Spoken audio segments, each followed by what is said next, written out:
Tú eres gerente, ¿no es cierto?, de COPEC. Voy a usarte a ti y tú me ayudas un poco. Si COPEC es una organización chilena, ¿por qué COPEC existe? Por una declaración. Yo no sé cuántos años ocurrió, pero hace muchos años, ¿no es cierto?, atrás, algunas personas se formaron, se juntaron y crearon un espacio político declarativo llamado COPEC. Entonces, eso es lo primero que quiero que ustedes ven, que una compañía, y esto es una gran invención, realmente es una invención genial. Una invención es un ente que no tiene cuerpo biológico y sin embargo tiene la capacidad de hacer actos lingüísticos en una sociedad. Para lo cual arrienda a gerentes y a presidentes y a directores y a toda esta gente que hacen actos en defensa de que son distintos. Y toda persona que conoce derecho corporativo sabe qué hace. Entonces, la primera cosa que veamos ustedes es que una corporación es una unidad que tiene la capacidad de emitir actos de habla. ¿Qué es lo que puede hacer? Puede hacer declaraciones, puede hacer pedidos, puede hacer promesas, puede hacer afirmaciones. Y para hacer eso requiere que algunas personas actúen en defensa de él. Incluso pueden haber máquinas que hagan los actos en la medida que la gente se haga responsable de ellos. Eso es lo que pasa con los bancos de deuda, ¿no es cierto? Cuando el banco le dice, este es su estado de caja, y le firma un papel con el computador, una máquina. Pero la máquina está haciendo un acto de habla del banco. Y si la máquina se equivoca, yo puedo hacerle un juicio al banco y a las personas responsables en el banco. Entonces, esta es la primera cosa que ustedes vean, de que la esencia de la corporación no son los edificios, no son el capital, no son las definiciones, son ¿qué? Que es una unidad que puede hacer actos de habla. Y la COPEC puede hacer actos de habla con la Mitsubishi Corporation de Japón. Y estos actos son distintos de los actos de la gente que está al interior de las corporaciones. El señor se va mañana, el acto está en nuestro dominio. Y eso hace a las corporaciones un ente bien interesante, porque dependen fundamentalmente del consenso que las constituye. La ley da permiso para hacer actos, se reconocen, siguen y no mueren. La única manera que una corporación muere es porque los demás se olvidan de ella y nadie hace un acto más con ella. Los estados son entes del mismo tipo. Los estados son unidades que tienen monopolio para hacer ciertos actos de habla. Por ejemplo, las corporaciones no pueden otorgar pasaportes, monopolio de los estados. Las corporaciones pueden poner actos de reo, monopolio del estado. Pero en este acto limitado, ¿qué es lo que define la corporación? Lo que define la corporación es que todos estos actos de habla tienen que estar coherentes con ofertas que hacen en el mercado. Ese es el acto constitutivo fundamental. Y si ustedes lo miran, sin embargo, estos actos, que vémoslo aquí, lo vamos a poner ofertas y transacciones, que definen la compañía, pueden ser cambiadas por el espacio relativo de la corporación. Yo, COPEC, voy a estar en tal y tal negocio. En la medida que la ley le dé espacio para estar en eso, puede estar. No está definido por ningún ente teleológico, por ningún propósito fundamental. Es un acto creativo. Lo mismo ocurre con la organización interna de la corporación. Yo digo, esta corporación va a tener una board. ¿Por qué? Por el acto declarativo constitutivo. O digo, va a tener un dictador presidente. Es otra manera de hacerlo. O vamos a tener una junta. Otra manera de hacerlo. Y ustedes se fijan, en toda corporación existe un problema que se llama la estructura organizativa de la corporación. ¿Y qué es lo que es la estructura organizativa de la corporación? Son las declaraciones que constituyen los flujos conversacionales que definen los oficiales de la corporación con sus poderes de actos de habla. ¿Lo repito de nuevo? Sí. Años hacerlo tan corto. Sí. ¿Qué es lo que dice? Toda corporación tiene un problema que se llama la estructura de la corporación, porque no todos pueden estar representando a la corporación en todas las conversaciones. Entonces, las corporaciones organizan su flujo conversacional.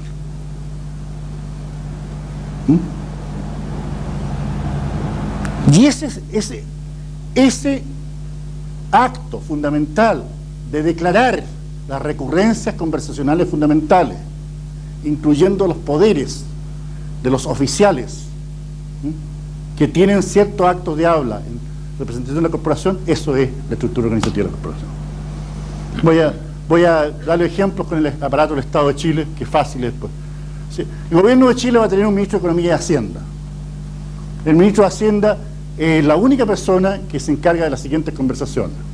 El ministro de Economía es la única persona que se encarga de las conversaciones. Ese pedazo de declaración, que no es del gobierno del presidente tal y tal, sino del Estado de Chile, eso es la estructura organizativa del Estado de Chile. Las leyes tales y tales pasarán por tal otro. La promoción de generales será de tal y tal manera. La asignación de generales será de tal manera. Son todas estructuras declarativas. Lo mismo ocurre con corporaciones. Con la única diferencia es que la corporación tiene mucho más autonomía en inventar el mundo, puede, ¿no es cierto?, cambiar el charter, puede cambiar las líneas, puede cambiar la conversión, puede cambiar la línea de negocio de la corporación. Siempre una corporación de repente dice, voy a deshacerme de este problema organizativo, ¿cómo? Voy a venderlo. Lo saca, hasta luego.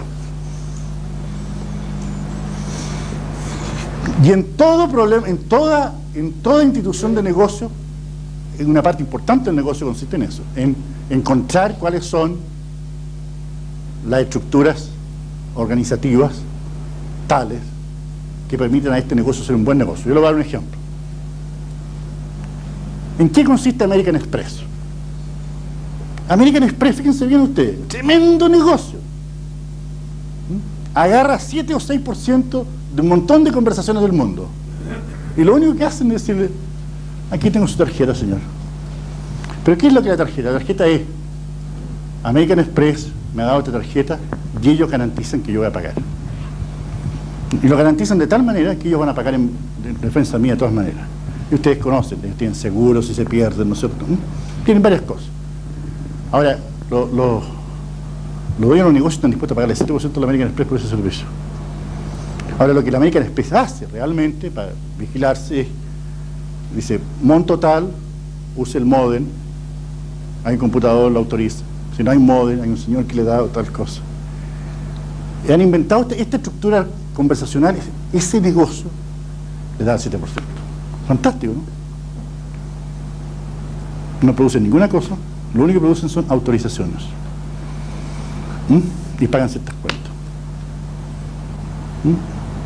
Yo no creo, como algunos economistas piensan, que la economía de servicios vaga, es bien precisa.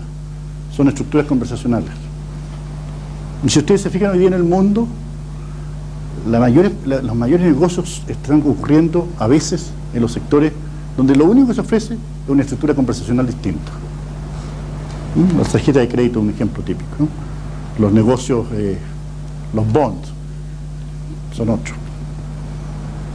Lo que yo ofrezco es una promesa distinta, que me cambie el espacio de posibilidades. Entonces, si ustedes, apliquémoslo un poco al problema, del puzzle. Ustedes no van a poder resolver ese puzzle si ustedes no definen estructura organizativa al interior de su organización. Porque si ustedes miran, son 50 personas, y si cada uno de los 50 está hablando con los 50, va a ser el caos más absoluto, desconcertante. Si ustedes organizan los flujos conversacionales, van a tener un espacio de transacciones donde la acumulación de poder, en este caso son distinciones, va a ocurrir.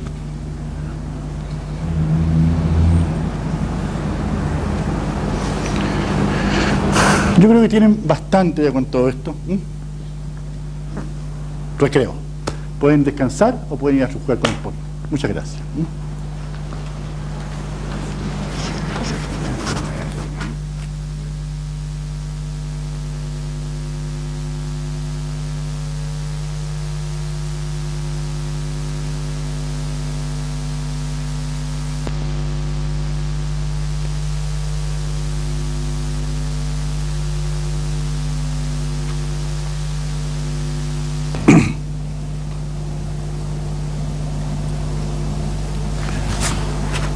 Tengo... ¿Sí? Buenos días. Tener cosas nuevas. Uno está más fresco, usted está más fresco. Quisiera hablar por un momento de los estados de ánimo. Los estados de ánimo normalmente nosotros creemos que es una cosa casi mágica, que no ocurren. Y no ocurren espontáneamente. Luego hay una verdad ahí. Pero también ustedes saben de que hay gente que tiene buen estado de ánimo y hay gente que tiene mal estado de ánimo. Y hay gente que genera buen estado de ánimo y gente que no genera buen estado de ánimo. Entonces, si bien es cierto que en el muy corto plazo un estado de ánimo parece siempre como algo que nosotros no podemos hacer nada, uno sabe que hay diferencia. Entonces el tema que yo les voy a hablar ahora es un tema nuevo, que yo lo voy a llamar diseño de estados de ánimo.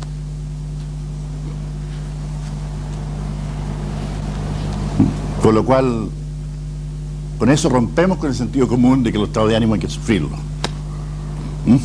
¿No es cierto? Y a su vez extienden nuestro dominio de responsabilidad. En la medida que son diseñables, ciertas excusas que tenemos dejan de ser posibles.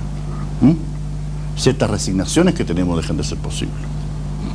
Yo soy un convencido de que en el mundo de la globalización, de la compra y venta de empresas, de las fusiones, de los cambios de cultura, este tipo de tema va a ser fundamental. Uno lo ve en Estados Unidos. ¿Quién está enterado, por ejemplo, de la quiebra de este año del Drexel and Burnham en Estados Unidos? Ustedes lo ven, una compañía que creció enormemente, que fue exitosísima, bastó un par de accidentes, y esa compañía se demolió. Y de la noche a la mañana, en una semana, compañía de 1.500 personas, líder en el mercado de los bonds, desapareció. Bastó una acusación del gobierno y un par de errores de gente, la compañía desapareció. Lo mismo ocurre en las adquisiciones de una compañía por una cultura por otra. Lo mismo ocurre en lo político y en otros terrenos. Yo lo digo por experiencia. Yo empecé a pensar este asunto de los estados de ánimo por las experiencias que yo tuve. O sea que no ha sido un tema teórico puro. Sin embargo, he logrado llegar a un punto en que puedo enseñar un par de cosas universalmente. Entonces, vamos a partir haciendo una distinción básica que nosotros no hacemos en el lenguaje. En español, que lo mismo que en inglés y en francés, existe una pregunta que uno dice: ¿cómo te sentís? ¿No es cierto? ¿Te has fijado? ¿Cuántos ustedes van en la mañana a la ducha? O bien, se ponen en el auto y solo la pregunta aparece ahí. ¿Y cómo me siento hoy día? Me siento animado, desanimado, contento, incontento. Entonces, yo quiero que ustedes vean que la palabra sentir se ocupa para cosas muy distintas. Entonces vamos a distinguir la cosa.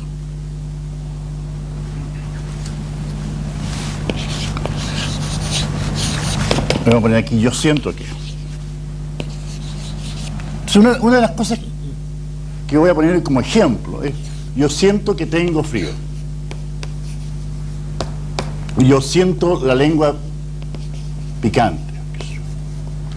A todas estas le vamos a poner un nombre, ¿no es cierto? Sensaciones. Y ayer hablamos algo de estas sensaciones.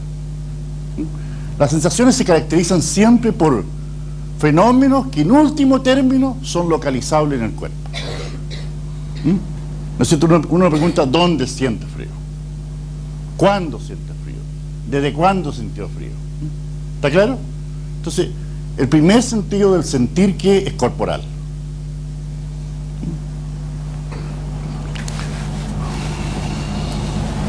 Pero hay otro siento bien distinto cuando uno dice: yo siento, le voy a dar ejemplo, miedo.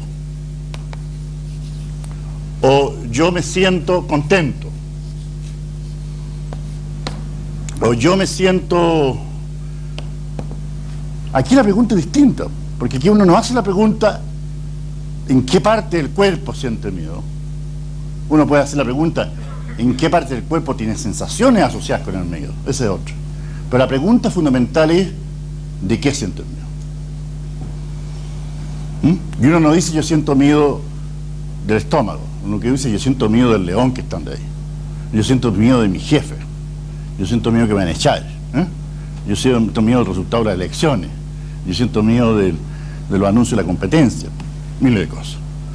Entonces, si ustedes se fijan, este sentir no describe sensaciones, este sentir anuncia cambios en el mundo que afectan cómo uno se encuentra. Y esta la vamos a llamar emociones.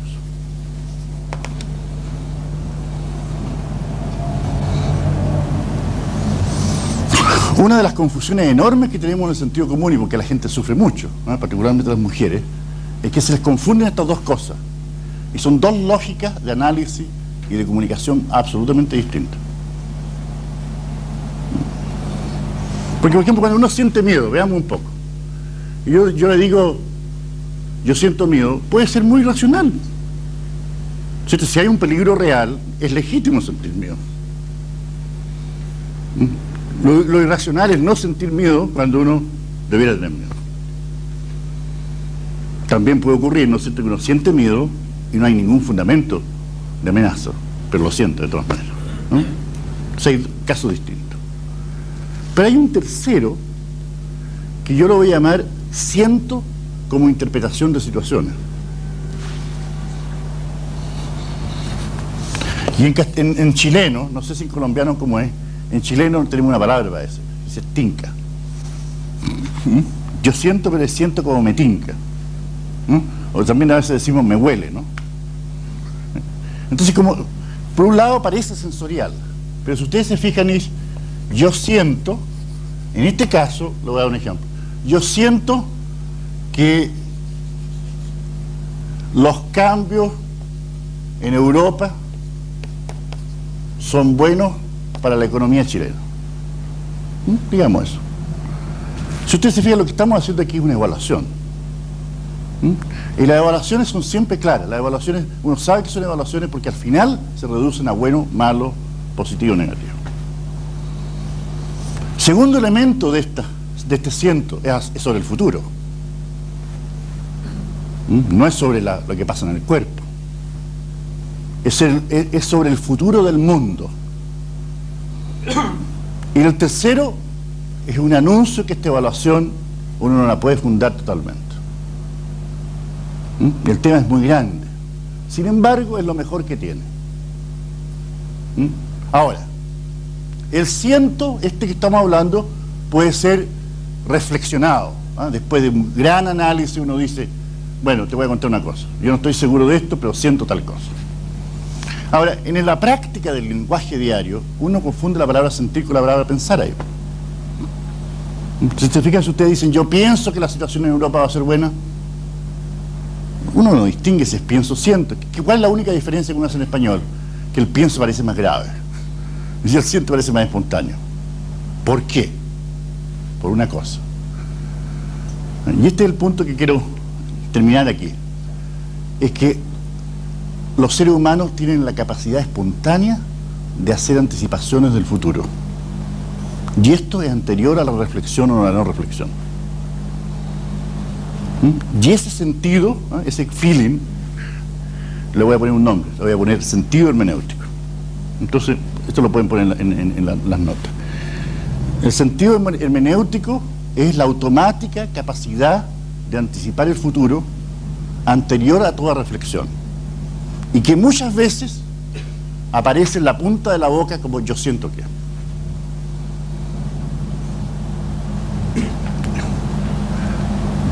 Algunos de ustedes lo llaman eso intuición, pero yo lo estoy poniendo una cosa más precisa, porque hay otra intuición. Te voy a repetir de nuevo. Dice, todos los seres humanos tenemos la capacidad automática de que se nos aparecen en la punta de la lengua, yo siento que, pero no es una emoción, no es una sensación, sino que es una evaluación del futuro. Y vienen dos cosas juntas, la evaluación y la historia. Y yo les voy a hacer un ejemplo aquí. A ver, ¿quién de ustedes le gusta el fútbol chileno? Que le sigue el fútbol. Veamos aquí. A ver, Francisco, ¿cómo sientes tú que la Católica lo va a hacer este año? Yo diría que en condiciones más o menos parecidas como lo hizo en el último campeonato. Ok, ¿quiere un colocolino aquí? ¿Hay un colocolino aquí? Okay. ¿Cómo lo va a hacer Colo-Colo, Jorge, este año? Muy bien. Esos son sentidos hermenéuticos espontáneos, no los tiene. Después viene el rollo de justificarlo. Y le pone cualquier cosa. Ahora, este sentido hermenéutico es bien importante para los empresarios. Que esta es la gran diferencia, a mi juicio, entre el empresario y el administrador. El administrador se maneja con procedimiento, el empresario se maneja con sentido hermenéutico. Ahora, el hecho de que uno tenga este sentido no quiere decir que esté fundado bueno o malo.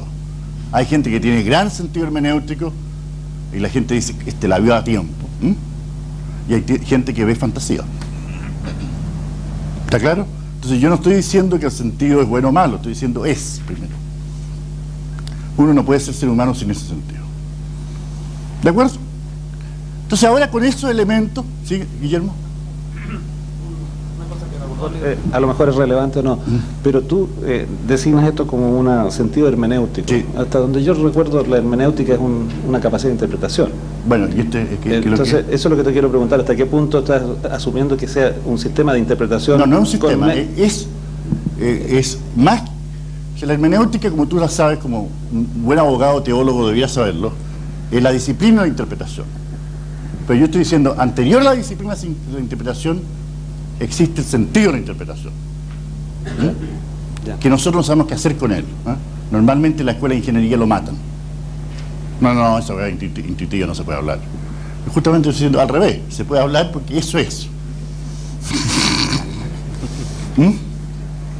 ¿De acuerdo? De acuerdo. Entonces lo vamos a usar, ustedes tienen que tenerlo aquí en el curso. Por ejemplo, si uno va a hacer alianzas, tiene que tener un sentido de ellas. Ahora, es fregado porque a veces uno puede usar el sentido para ocultar otro. Lo vamos a ver de eso. Entonces el punto que les quiero hacer es lo siguiente. Este es el punto central. Es que el sentido hermenéutico es espontáneo. Es anterior a la conciencia. Sin embargo, como tenemos esta pretensión de que somos seres racionales y conscientes en todo momento, nos crea un truco. Tenemos que andar justificándolo todo el tiempo racionalmente, y no es posible. Entonces, uno de los puntos que tengo yo aquí es que nos vamos a dar permiso para decir, ¿y cómo, de dónde sacaste esto? Se me vino a la cabeza, se me vino a la punta de la lengua, es un sentido hermenéutico. No tiene mayor sentido, no quiero defenderlo, porque toda defensa va a ser racionalización de él. Y no es irracional. El espíritu creador empresarial, que como lo dijimos ayer, tiene que ver con anticipación de posibilidades que otros no ven. Es lo posible, no posible para la mayoría. Es lo visible, no visible para la mayoría todavía. Ese empieza a existir siempre como un sentido hermenéutico. Bien, entonces ahora voy a decir un par de cosas más. Cuando uno tiene un sentido hermenéutico particular sobre una empresa, situación, acontecimiento, se parecen a las emociones, porque las emociones son siempre en torno a qué. Sin embargo, cuando el sentido hermenéutico es acerca del mundo, eso se llama estado de ánimo. Voy a repetir de nuevo. Recuerda que le dije que el sentido hermenéutico es espontáneo. Pasa. Ahora, cuando el sentido hermenéutico es sobre cómo va a ir el Colo-Colo, cómo va a ser la unificación en Berlín, cómo va a ser la competencia, es concreto, es sobre tal cosa conectada con el mundo. Sin embargo, cuando el sentido hermenéutico, que es automático, es espontáneo, incluye la totalidad del mundo, y lo voy a dar para ejemplo, es el estado de ánimo. Entonces, el estado de ánimo son sentidos hermenéuticos automáticos sobre cómo estoy yo en el mundo como horizonte de tiempo. Yo les voy a dar un par de ejemplos que doy en Estados Unidos, podemos inventar de Chile, pero vamos a pelear si lo hacemos los chilenos, si somos los americanos primero. ¿Quién se acuerda de ustedes de la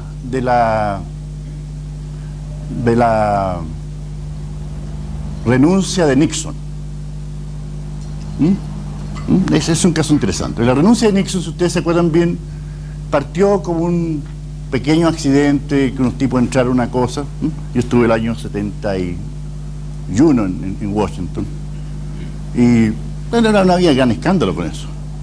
El escándalo siguió, la conversación del país siguió, y en un momento Nixon no pudo parar la conversación, porque se creó un estado de ánimo general. ¿Y qué es lo que era el estado de ánimo? El estado de ánimo era una emoción, ¿no es cierto?, decir, esto es intolerable, no sigue más, usted no puede seguir, no quiero que siga. Y estaban desde la oposición hasta sus amigos. Y si ustedes se fijan, en eso era el estado de ánimo. Es decir, el país entró en un estado de ánimo. Estado de ánimo que le habría producido impeachment a él. Y que decía, basta. ¿Por qué fue espontáneo ahí? Espérate, hay que tener cuidado con la palabra espontáneo. Porque espontáneo es como lo describimos en el último momento. En la práctica no fue espontáneo, sino que hubo una acción y hubo una conversación en el país por la prensa, ¿no es cierto?, y todas las cosas que tú conoces. Lo importante es que el hombre común de la calle no estaba necesariamente conectado a esta conversación. Eso es lo que nosotros llamamos el taxista, ¿no? Cuando el taxista ya quiere echar a Nixon, ya cambió el estado de ánimo del país. Porque el taxista es un buen ejemplo. El taxista, él no tiene razones, él no conoce ni siquiera los hechos, ha oído hablar, pero lo que sí tiene claro, él es un walking verdict, claro, es un veredicto andante, esa es la palabra, un veredicto andante sobre el futuro. Dice, el país no puede seguir con esto, nosotros debemos hacer esto, etcétera, etcétera. Entonces, se fijan ustedes que yo les dije que uno de los centrales elementos es una evaluación, positiva o negativa. El estado de ánimo siempre es eso. El estado de ánimo es una evaluación automática, positiva o negativa, sobre el horizonte de posibilidades. Ahora uno podría hacer una gran estudio de estas cosas, las podemos hacer, pero esto es nuevo a ustedes, estoy seguro, porque nosotros creemos que los estados de ánimo son unas cosas que pasan dentro del cuerpo. No, los estados de ánimo son percepciones automáticas del espacio de posibilidades del mundo en el cual uno aparece, pero son anteriores a la reflexión. Se dan.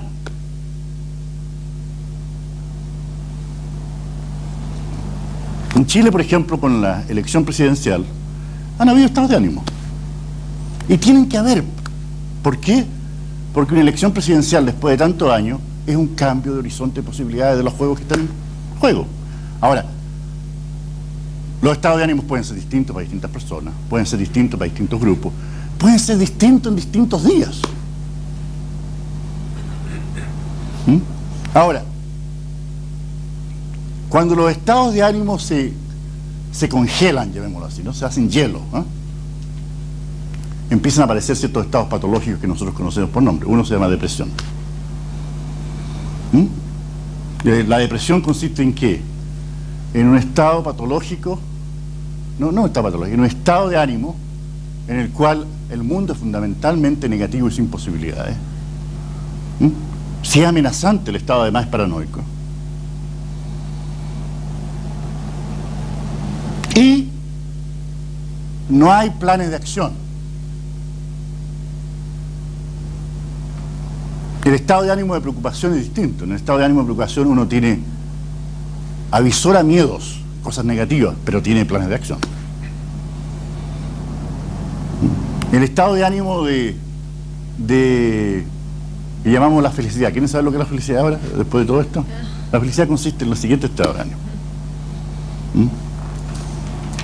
Se me había olvidado decirle que en este curso, por el precio, estaba incluido un curso de la felicidad. De Yapa. La felicidad consiste en un estado de ánimo que dice tres cosas. Dice, las posibilidades en el futuro son abiertas y no amenazantes. Del pasado estoy completo.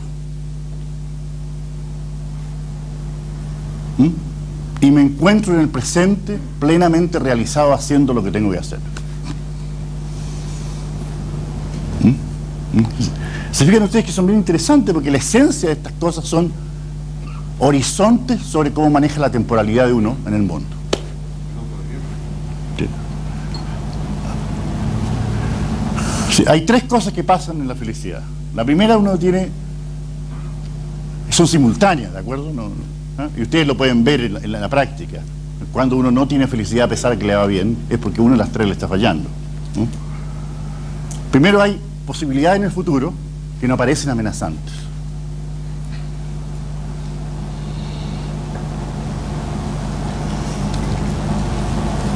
La segunda cosa que tiene es que el pasado está completo. Los compromisos están cumplidos, la identidad está a salvo, los crímenes no se van a conocer, etcétera, depende. Y lo tercero es que en el presente uno se encuentra que tiene los recursos, los medios, las habilidades y está contento con lo que está haciendo. No está pensando en lo que va a hacer en el futuro o lo que dejó de hacer, está ahí. Ahora, les pediría como ejercicio a ustedes, ¿por qué no vieron un momento en la vida diaria que tienen de ejecutivo como el tener compromisos en la vida a muchas veces le produce perturbaciones a esto? ¿No es cierto? Si el tipo tiene grandes cuentas por pagar y pocas cuentas por ser pagadas, lo más probable se llama cash flow negativo. Las preocupaciones van a aumentar. El horizonte de acción en el presente empieza a cambiar. O si uno tiene problemas de reputación, quiere hacer ciertas cosas, pero se lo acusa de ciertas cosas, lo absorbe. Yo le voy a dar ejemplo con Nixon de nuevo. Nixon, si ustedes lo miran desde el punto de vista de la apertura estratégica al Asia de Estados Unidos, fue un gran presidente. Él abrió China. Hasta el día de hoy los chinos lo respetan. Pero un pequeño detalle doméstico lo mató. Una conversación lo liquidó. ¿Cuánto habrá gastado Nixon en el Watergate? 5 minutos. Pero nunca encontró manera de cancelar esa conversación. Cada vez que le metía mano a una conversación Watergate, se le ampliaba. Se le borraban las cintas. Y terminó. ¿Y cuál es si ustedes van por el mundo, en Estados Unidos, cuál es el juicio que Nixon tiene de la mayoría del país? Un tipo neurótico, inteligente y sinvergüenza. Muy confiable. Y él va a morir luchando con ese juicio. Y el resto de su vida, fíjense lo que le pasó a esta persona, va a ser explicar eso. A lo mejor si lo hubiera dicho el primer día que cometió un error, le había cambiado el mundo. Porque no fue el asunto del Watergate como la primera acción lo que lo mató, fue el intento de ocultarla. Y el intento de usar el Estado para ocultar eso. Eso fue lo que Ahora, ustedes saben que la misma cosa hubiera pasado en Francia, no habría pasado nada, porque es parte de los derechos del presidente hacer esas cosas. ¿Sí? ¿Cierto? No se le ocurre a la gente pensar de que un presidente no puede hacer una cosa así. Entonces, ustedes se fijan que los juicios que están detrás no son juicios individuales, son juicios sociales, de la sopa a la cual uno pertenece. ¿De acuerdo? Entonces, con este cuento que le acabo de hacer, lo que me interesa a mí es que veamos qué relación tiene esto con la vida diaria de ustedes, qué relación tiene con el juego que tienen ahí, qué relación tienen con los estados de ánimo que tuvieron ayer. Y durante este curso yo le voy a estar preguntando permanentemente la siguiente pregunta, para que ustedes ya la conozcan ya. Bueno, ¿y cómo van las cosas? Y que la pregunta es, díganme los estados de ánimo en que ustedes ya se encuentran. Y la palabra clave ahí es ya se encuentran. Yo no les estoy pidiendo los estados de ánimo que ustedes piensan. ¿Por qué? Porque la verdad las cosas es que todo ser humano ya está independiente de sí mismo, lanzado al futuro, con un cierto estado de ánimo donde se encuentra. Ahora, después de haber dicho todo eso, no quiere decir que yo sea fatalista y que piense que no se puede hacer nada con ello. Al contrario, uno puede cambiar los estados de ánimo por conversaciones. Y no solo por conversaciones. ¿De acuerdo? Entonces, después de esto que acabo de terminar, tengo una sola pregunta. ¿En qué estado de ánimo se encuentran ahora después que hablé de los estados de ánimo? ¿O qué horizonte de futuro les cambia? Aprovechen la oportunidad porque me van a estar preguntando esto el sábado y yo no voy a querer hablar porque me quiero ir el sábado a las 2 de la tarde. Yo estoy en estado de ánimo de responder ahora. El sábado está en el estado de ánimo de irme. Y la plata que me pagaron se acabó, así que aprovechenla ahora.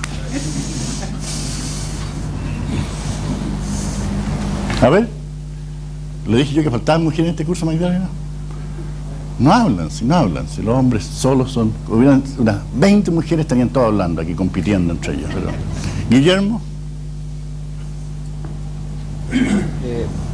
Con respecto al asunto de la emoción, uno se da cuenta de que es una cosa que evidentemente uno convive todos los días con ella. Claro. Ahora yo estoy haciendo un poquito de trampa porque he conversado mucho con gente que ha venido a los cursos, así que sé que es un elemento fundamental. Pero mi pregunta es que si tú estás planteando que se puede diseñar estados de ánimo, sí, también lo entiendo como partiendo del el pasado, tú puedes tratar de reconstruir o plantear un diseño de estado de ánimo futuro, sí, con muchas cosas, elementos que se toman. Pero el diseño siempre es sobre el futuro. Claro, pero eso es lo que te quiero plantear. ¿Cómo se produce un cambio en el presente de un estado de ánimo? Pero vamos bien. Fíjate el tema que ayer veíamos con... ¿Dónde está mi amigo que estaba desconcertado ayer? Allá está. Usemos el caso tuyo. Porque fíjate, cuando uno reporta desconcierto, está reportando dos cosas, una emoción concreta y también un estado de ánimo. Entonces hay que tener cuidado con las palabras, porque una palabra a veces puede estar en la misma conversación en 3 o 4 dimensiones, y depende de cómo uno observe. Ahora, ¿de dónde viene el desconcierto? El desconcierto viene no solo, escúchalo bien, Guillermo, de la situación concreta, no tengo conocimiento, me siento perdido, sino también del juicio que el futuro va a estar perdido. Y eso está conectado con ciertas reglas que uno tiene sobre el mundo, que en este caso particular, en el desconcierto de él, la regla que uno te operamos es una regla ontológica que dice: a mayor incertidumbre, obviamente tengo que estar más desconcertado. ¿No es cierto? Y a mayor incertidumbre, eso es negativo para el mundo. Yo te lo digo, discutamos eso. Ayer lo empezamos la discusión, de hecho.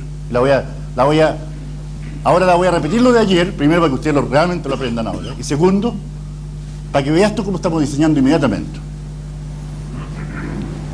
Los orientales, si tú lo miras bien, estoy hablando de la gente que ha estado bajo la influencia de Buda, de Confucio, que son todas las culturas exitosas en comerciales del Asia de hoy día, no tienen el mismo sentido del tiempo que nosotros. Para ellos la vida es fundamentalmente circular. Las cosas básicas en el mundo no cambian para ellos. Se nace, se muere.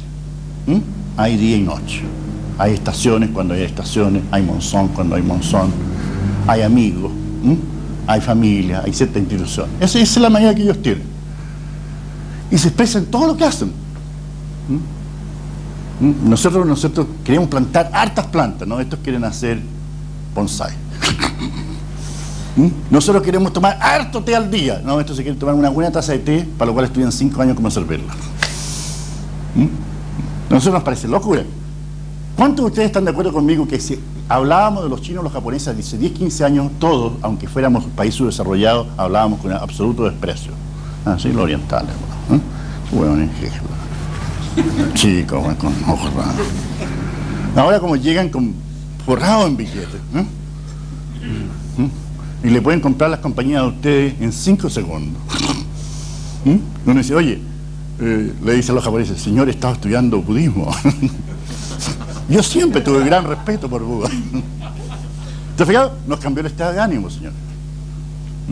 El estado de ánimo que era, estos tipos no tienen nada que enseñarnos, no tenemos nada que aprender de ellos, y ya sabemos que son negativos, porque ya vi todas las películas asiáticas sobre la materia. Cambiaron. Ahora, lo que tenemos que aprender de ellos, y se puede aprender sin imitarlos, se puede aprender desde dónde somos nosotros, es que hay otra manera de manejar el tiempo. Y yo esa manera de manejar el tiempo, yo se lo voy a decir, la que yo tengo para mí. Si uno cree en la obsesión de la predicción, eso produce estados de ánimo, de desespero y de ansiedad. Repito de nuevo. La creencia en la posibilidad de la predicción produce el estado de ánimo negativo.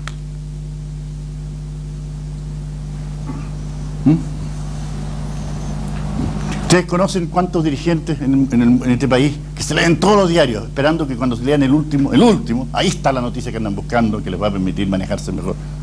Imposible. Eso es la misma idiotez en todas partes. Entonces, como digo, si uno acepta, fíjate qué interesante, acepta la incertidumbre como fenómeno básico de la danza conversacional del mundo.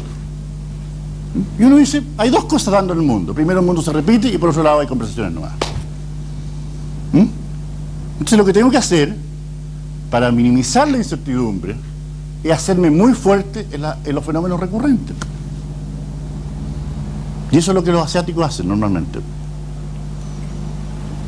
Repito de nuevo, en vez de enfrentar predictivamente, lo que ellos hacen es ser muy buenos en lo que hacen y lo hacen de nuevo, en todo sentido, en las organizaciones que tienen, el mundo. ¿Y qué les produce eso? Les produce maestría, lo que en inglés se llama coping. Les produce maestría en enfrentar situaciones recurrentes que a veces son impredecibles, pero lo hacen desde la recurrencia. Y eso te cambia el mundo. Entonces, bueno, yo siempre le digo a la gente cuando hago algunas conferencias en Estados Unidos, mire, si la verdad las cosas que, y lo van a ver en un artículo que les voy a dar yo, no, los gringos, por ejemplo, usted que hace un libro famoso, inventa un libro que se llama El futuro del mundo en los 90. Y por eso este curso en Estados Unidos lo llamo Business 2000, porque inmediatamente van.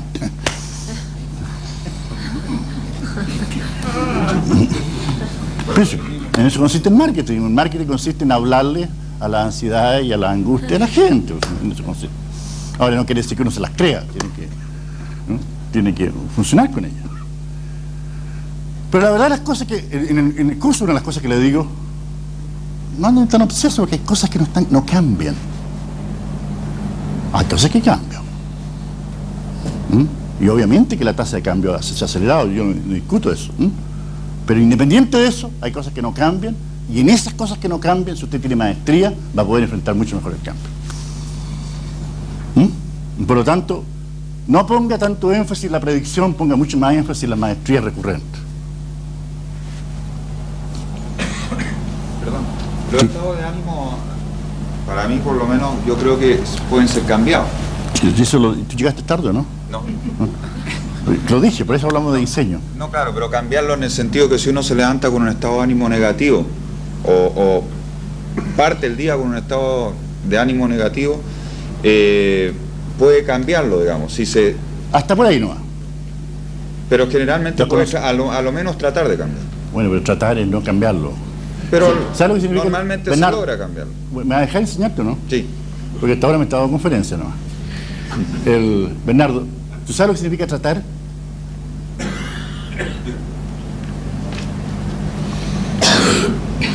Mira, en este momento voy a tomar agua.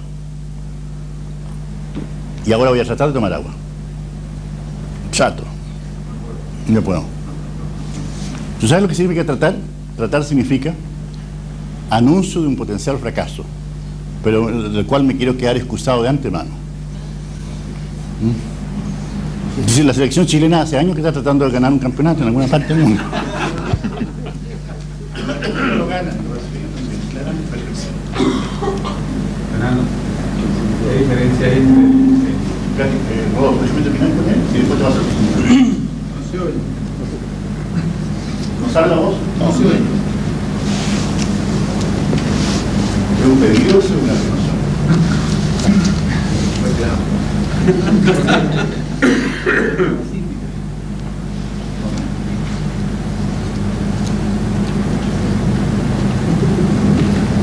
Esperando que los japoneses hagan uno de estos en un punto. Que va a ser japonés, no tengo duda de eso. Los americanos tratan de hacer esto.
¿Sigamos, Bernardo?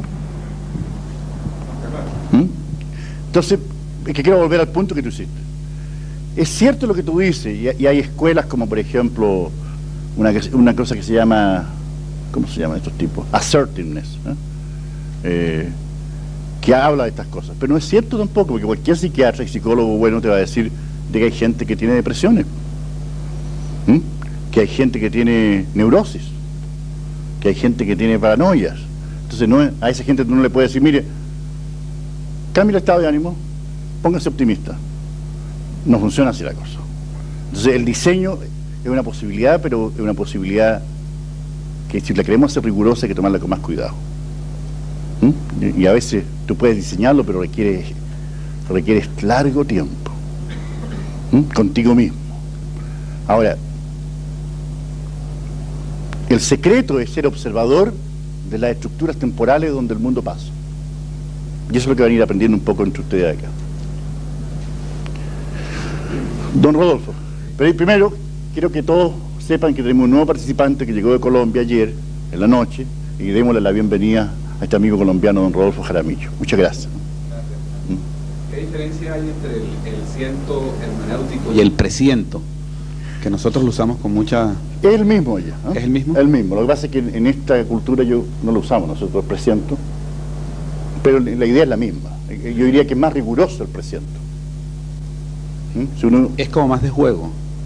Es de juego. ¿Cómo? Es de juego. Juego. De jugar.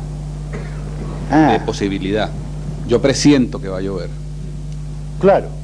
A mí me gusta más la palabra presiento. De hecho, en alemán se usa la palabra compré. En vez de decir juicio, dicen prejuicio, pero prejuicio significa Antes de... no significa... Yo creo que es el origen de la palabra prejuicio nuestro. Pero nosotros la hicimos puramente negativa. Y al hacerla puramente negativa nos hicimos hipócritas. Porque tenemos que defenderla de manera distinta. Bueno, sigo con la pregunta. ¿En qué estado de ánimo se encuentran? ¿Sí? ¿Quién quiere hablar de eso? Toma el micrófono. Bueno, ayer cuando me fui de aquí, pensando en la empresa del año 2000, entonces llegué a mi casa a analizar los escritos estos que nos entregaron y me di cuenta que el objetivo final para mí es ganar, o sea, es obtener el primer lugar, tener el mejor diseño, tener el mayor poder. Es el objetivo dentro del juego. Claro, entonces estoy en un ánimo competitivo. Hoy día llegué con un ánimo competitivo, o sea, quiero ser el mejor dentro del grupo, por lo tanto, debo obtener el primer lugar. Mi estado de ánimo es competitivo hoy día. Ya, bien, muchas gracias. Qué distinto al que tenía ayer. Y ese es un buen ejemplo de alguien que cambia el estado de ánimo por reflexión. Porque él ayer estaba poseído por la pregunta, estoy desconcertado, no sé lo que se pide de mí, no sé qué hacer. No, lo que se pide de ti es que estés en un curso y dentro del curso hay un juego. Y el juego es mejor cuanto más competitivo tú eres en el juego. Sin embargo, además estás en el curso. En el curso tú no eres competitivo. En el curso eres un participante. En el juego, por el diseño del juego, se te pide que sea competitivo para que examinemos ese asunto. No es por ningún valor moral, ni positivo o negativo.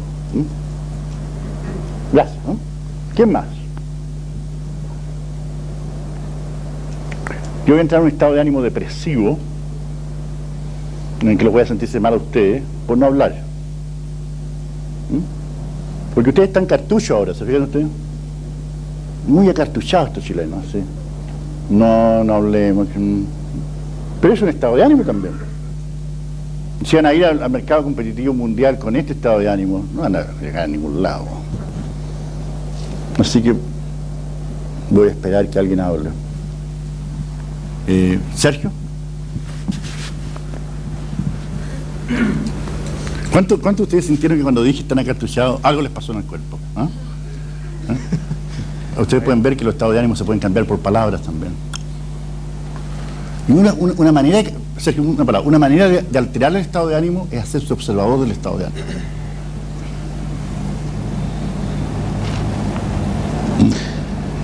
Sergio. Yo quisiera volver un poco atrás en el tema de la felicidad, porque me quedó un eslabón perdido. A mí me parece que, teniendo yo un pasado cristiano, me parece que no basta con que el pasado sea tranquilo, el presente realizado y el futuro, ¿no es cierto?, lleno de oportunidades. Yo tengo, por usar las expresiones acá, ¿no es cierto?, tengo como el sentido, lo que llamábamos el sentido hermenéutico, de aquí como que falta el amor en alguna parte. Para realmente tener una definición más completa de felicidad. Sí, yo no tengo definición, tengo un punto de observación de la felicidad. No estoy haciendo el tratado de la felicidad, sino que estoy haciendo la primera línea del libro. ¿De acuerdo? No pretendo que sea completa. A mí lo único que me interesa en la definición mía es que sea rigurosa respecto al horizonte de temporalidad. Está toda la vida por dentro. Entonces, como tú crees que le falta el amor, dime un poco más y ver qué pasa.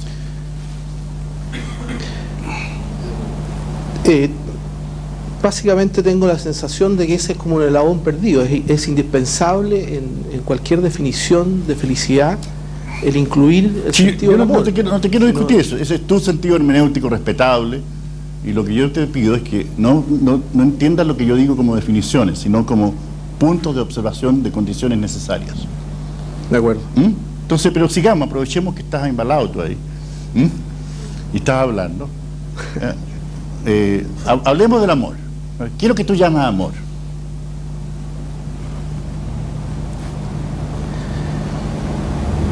Es bastante difícil definir el amor, ¿eh? Yo creo que es un sentido, es un sentido de paz, ¿no es cierto?, de tranquilidad,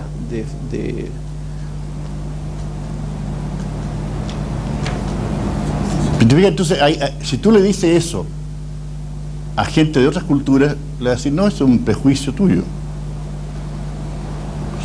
Entonces la palabra amor, como la saben bien la gente que hace telenovelas y Don Francisco, significa muchas cosas. Entonces cuando uno le dice que falta el amor,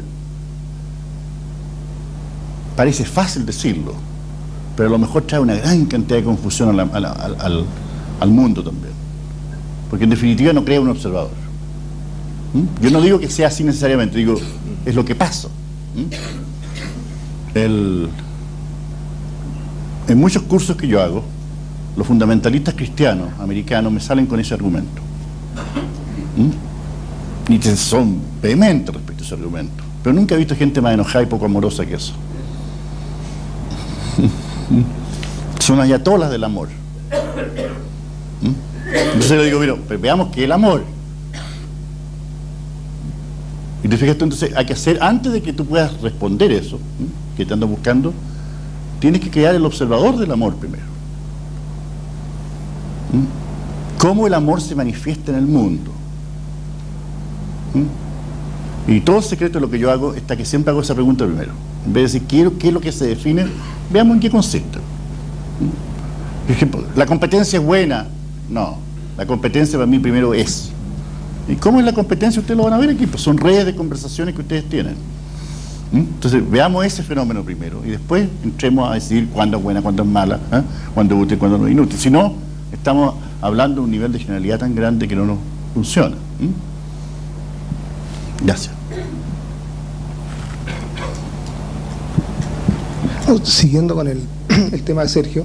Si alguno de ustedes quiere hablar de pie, se para. Si no quieren, no hablen. Yo doy un consejo, se habla mejor de pie.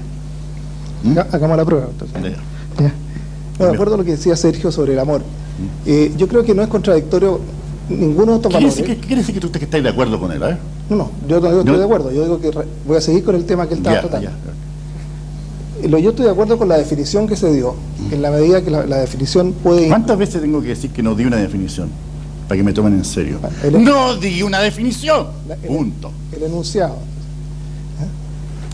La primera cosa que usted tiene que aprender es tomar en serio lo que los otros dicen. Si yo he dicho que no es una definición, tómenmela en serio. Por algo soy profesor de filosofía en el mundo. Porque usted no lo toma en serio, pero yo lo tomo en serio. ¿Qué es lo que dije? No es una definición, es una condición mínima necesaria de observación de la temporalidad de los estados de ánimo. Eso fue lo que dije. De hecho, este tipo de fenómenos, si los manejan por definiciones, lo único que van a lograr es partidos políticos que se disputan la verdad. Y yo hace tiempo que me salí de eso, así que no me metan de nuevo, por favor. Bueno, vamos a la condición, entonces. La definición de felicidad de acuerdo al PPD, al PIS, al Renovación Nacional, a la UDI, cada uno se siente llamado a tener una definición propia. ¿Y para qué sirve eso? Siguen todos deprimidos, como digo.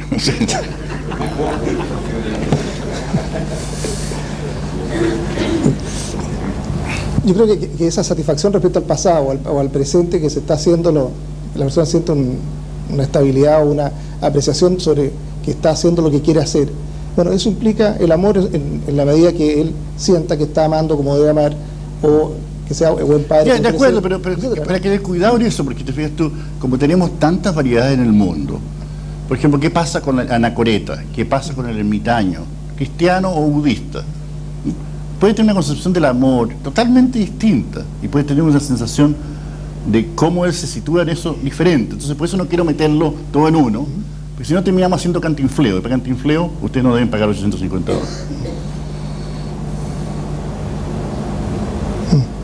¿Qué opinas tú, José Pedro? No, que yo creo que... Escúchame, ¿tú me dejas enseñarte o no? Sí. Voy a hacer un poquito de filosofía base contigo. ¿Qué significa yo creo que? Y te lo estoy haciendo como pregunta, ¿eh? Y esto voy a usarte a ti para todo el curso. Esto lo tenía que hacer en algún momento. ¿Qué pasa cuando uno abre la boca y la palabra yo creo que? Empezamos con la palabra siento. Yo voy a darte un ejemplo. Hagamos un ejemplo entre tú y yo. Suponte tú que tú me mandas a cuidar un gato fino de Angora que tienes, que estás enamorado de tu gato, y te vas a Nueva York y yo te lo cuido aquí.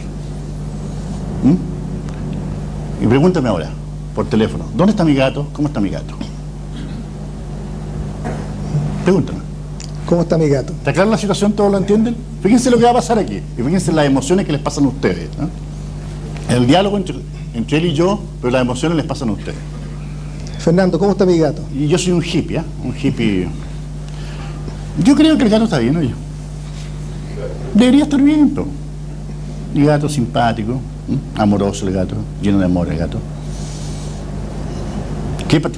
¿Cuántas emociones le...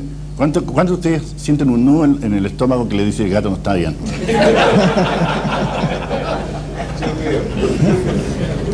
El gato anda como la... ¿Cierto, no? Sí. Bueno, ¿por qué? Yo digo, ¿sabes lo que les produce eso? El yo creo gatilla el estado de ánimo en lo otro. Y tú te vas a dar cuenta después en un momento. Hazme una pregunta ahora y yo te voy a contestar como un banquero suizo que tiene un negocio de cuidar gatos. ¿Cómo está mi gato, banquero? Mire, el gato, de acuerdo al contrato que usted y yo tenemos, a las 12 de la noche de ayer estaba bien. El doctor Sañartu lo miró, le tomó la presión y de acuerdo a los estándares que usamos, está bien.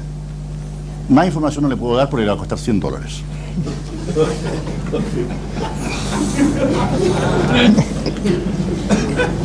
¿Usted se ve que la emoción es distinta? Primero los deja muy tranquilo. No le dice, yo creo que el gato estaba bien a las 12. Dice, párate, porque el banquero tiene una gracia. Él se prohíbe decir yo creo que, pero se permite decir estoy seguro que a las 12 estaba bien. Es que es distinto. Porque entonces tú me preguntas, me dices, ¿cómo estaba ayer a las 2 gatos a las 12? ¿Cómo estaba ayer el gato a las 12? Estoy absolutamente seguro que estaba bien. Los procedimientos de observación que tenemos en la clínica fueron usados. El doctor Sañartu lo bien, es muy respetable, está bien. Le aseguro que estaba bien a las 12. ¿Y cómo está ahora? ¿Y cómo está ahora? Eso no se lo puedo informar, porque para saber cómo está ahora tendríamos que tener un observador ahora. Y no tengo un observador ahora, porque con la tarifa mensual que usted paga, se justifican solo 2 informes al día. Si usted quiere informe cada 5 minutos, bueno, tenemos ese servicio, un servicio delicado, especialmente tomado por los sheiks árabes del Medio Oriente. Entonces tú me dices, sigamos con el juego, si es un juego. Entonces me dices, sí, me interesa el servicio. Ya, me interesa el servicio, ¿cuánto cuesta ese servicio? Bueno, yo creo que si usted lo suscribe ahora, le pagaríamos $20.000 al año, tendría 6 informes al día y 2 médicos de cabecera del gato mirándolo cada 4 horas. Entonces tú me dices, lo tomo. Entonces le digo, y me llamas una semana después. ¿Eh? Yo soy del señor del servicio especial. Estos son los buenos bancos, los bancos estos que hacen servicio al cliente. Cuando usted habla con el señor Abdullah, quisiera saber cuál es el estado del gato. Un momentito, déjeme verlo. Oh, señor, claro, usted está suscrito al trato VIP de gatos de Angora, ¿no? Bueno, aquí tenemos en el computador 5 reportes de que nos llamó la última vez. ¿Usted quiere saber el último? ¿Quiere saber el posterior? ¿Quiere que se lo mandemos notarizado? No, el último, por favor. Pero jamás dice yo creo que... Porque usted sabe lo que la palabra yo creo que significa. ¿Sabe lo que significa yo creo que? Significa que no tengo evidencia, no tengo ninguna observación, pero lo voy a huevear de todas maneras. Y voy a pretender que no tengo. Permiso, ¿eh? No puede estar en Chile sin decir una de estas cosas. Entonces es peligroso. Ahora, obviamente que si todo el mundo tolera eso, se transforma en un estándar social de mediocridad. Y la gente deja de ser observador de que no tiene observación.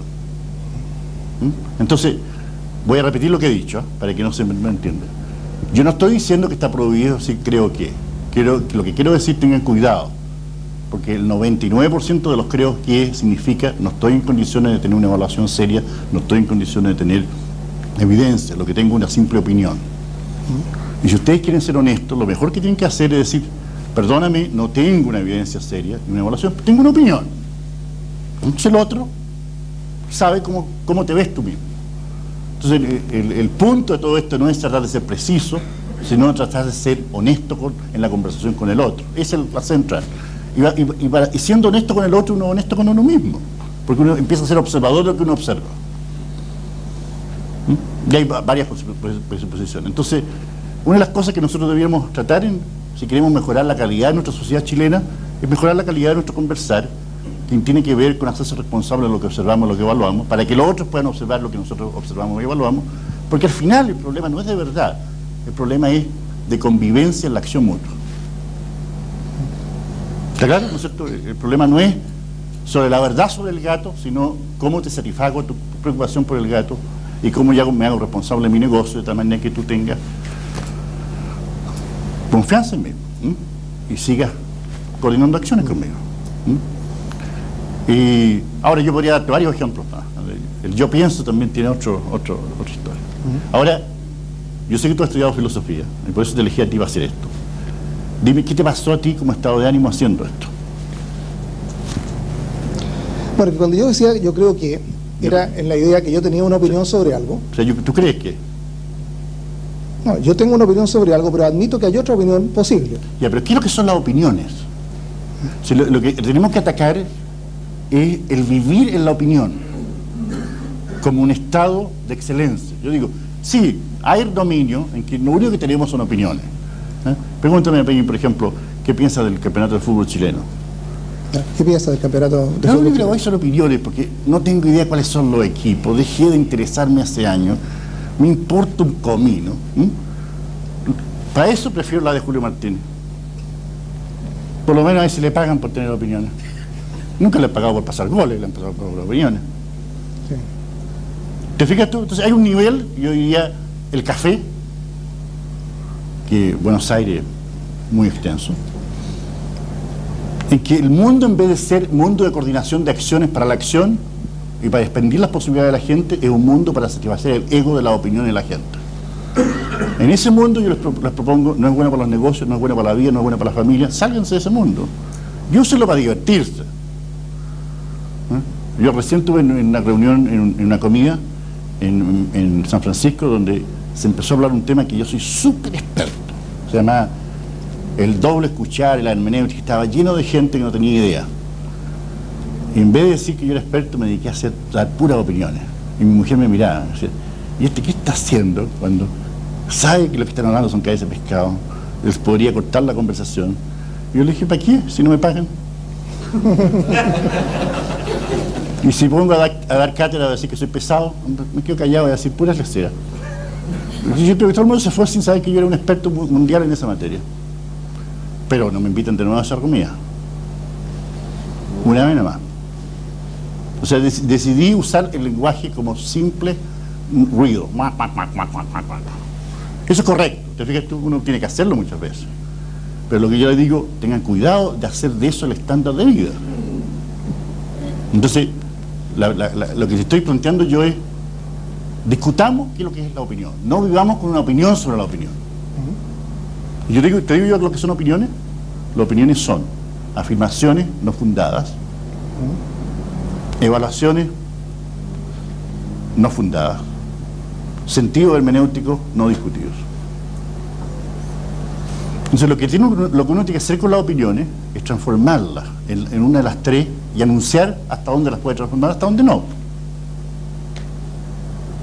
Con eso cambia la conversación, porque si la conversación tiene poder, tiene solo un propósito, vamos a expandir nuestro campo de acción y vamos a cambiar nuestro dominio de posibilidades conjuntos. Lo cual no quiere decir que uno tiene que llegar a resultados precisos todo el tiempo, a veces no puede nomás, pero saber que no puede, eso ya es una gran ganancia.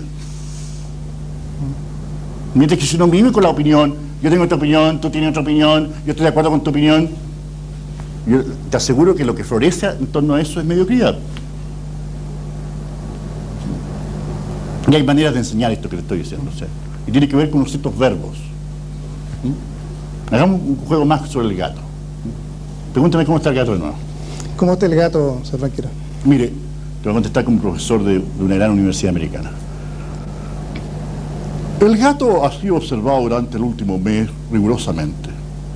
Con todo ello podemos sentar una hipótesis de que el gato seguirá bien.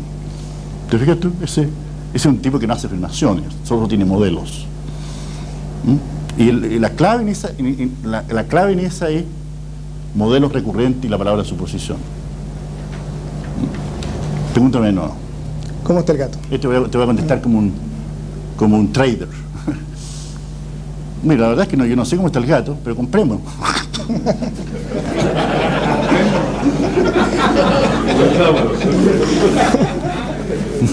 ¿Se han fijado que así hablan? Vendamos. Tú sabes que está hablando con un trader, ¿eh? Un buen trader le dice, ¿y cuál es la opinión? No tengo tiempo, ya vendí ya. Deme su opinión, no. Deme su orden, te dicen.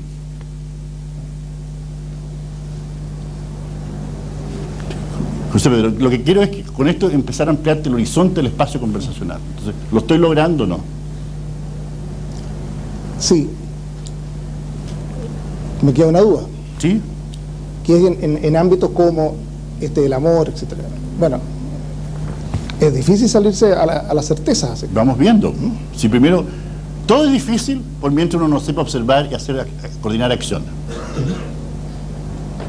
Te voy a hacer una pregunta. ¿Cuál de ustedes está claro que, de acuerdo a la física moderna, bueno, no tan moderna, de estos últimos 100 años, los electrones existían desde siempre, o desde el comienzo del universo? Y los electrones se manifiestan en rayos, truenos, ¿no es cierto? Pero los griegos no podían armar plantas eléctricas, era muy difícil para ellos. Porque ni siquiera tenían las preguntas. O sea, cuando veían un trueno en el Olimpo, ¿qué es lo que imaginaban? Una pelea de Zeus con los otros dioses. No producía una buena explicación, pero no producía electricidad.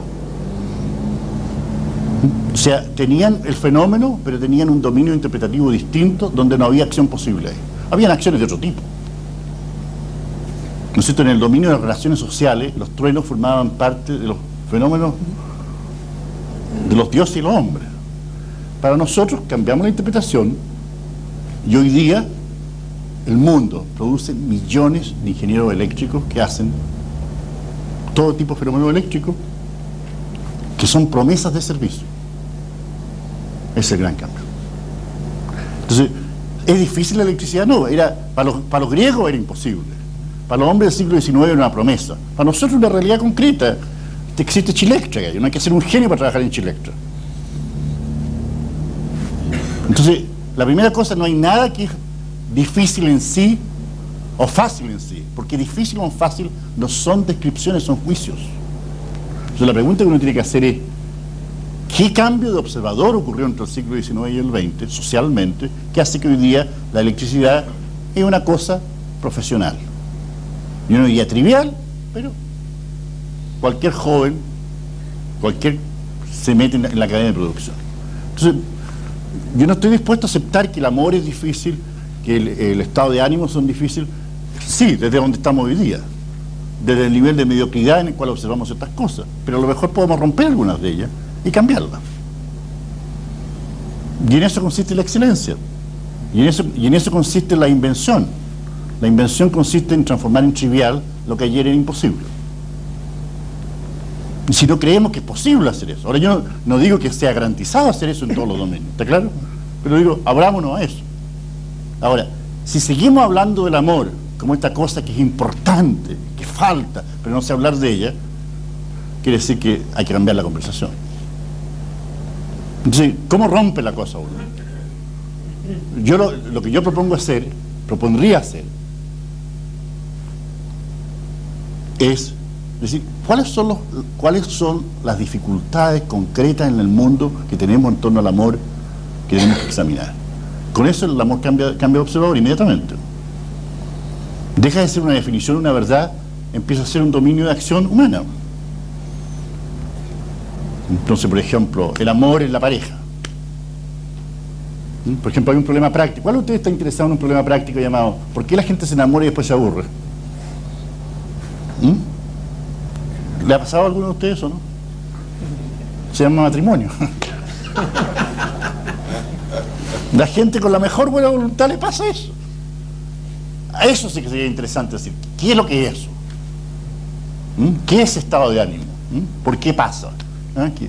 ¿Qué conversaciones uno tiene cuando está en lo mejor y terminan produciendo lo otro? ¿Por qué la gente, etcétera, etcétera? O la amistad, lo mismo, el amor como amistad, el amor como fe. ¿Qué le pasa que la gente pierde la fe a pesar de que tiene las prácticas? ¿Por qué? Etcétera, etcétera. Entonces, ahí podríamos empezar a investigar las cosas, en vez de decir, yo ya sé lo que es, lo voy a atrapar con una definición. Las definiciones no atrapan nada. La definición del electrón y del átomo que los griegos tenían no permiten hacer plantas atómicas. Lo que permite hacer plantas atómicas es que los seres humanos del presente tienen un dominio de juicio y de coordinación de acciones en que las plantas atómicas emergen. Por eso tomamos en serio las teorías atómicas. No porque sean verdaderas, es porque son validadas en un dominio de acción. Si tenemos que tomar en serio eso. Y lo mismo ocurre con la administración y los ejecutivos. Si hacemos teorías que son puros conceptos generales, nunca vamos a saber de lo que estamos hablando, pero si nuestras teorías están conectadas con nuestras prácticas y nuestros fracasos, entonces el fracaso nos va a enseñar también. Y eso es lo que ha hecho la ciencia. La ciencia dejó hace tiempo de hacer definiciones. Lo que tienen son procedimientos reproductivos de acción.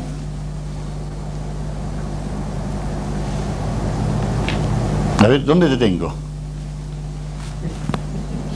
La próxima llamada del gato. ¿Te fijas que te estoy cambiando un estado de ánimo? Esto que estoy haciendo con él, lo que quiero hacer, es lo que nosotros en inglés llamamos coaching, no enseñanza.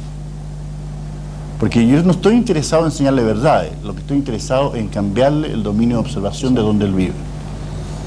Y el éxito mío va a ser en que tú tengas preguntas nuevas y estados de ánimos nuevos. Ahora, siéntate nomás, hay una cosa de estados de ánimos cognitivos que les voy a decir inmediatamente que son importantes. ¿Se han fijado ustedes que los niños chicos de 3 años, 4 años, vienen haciendo preguntas?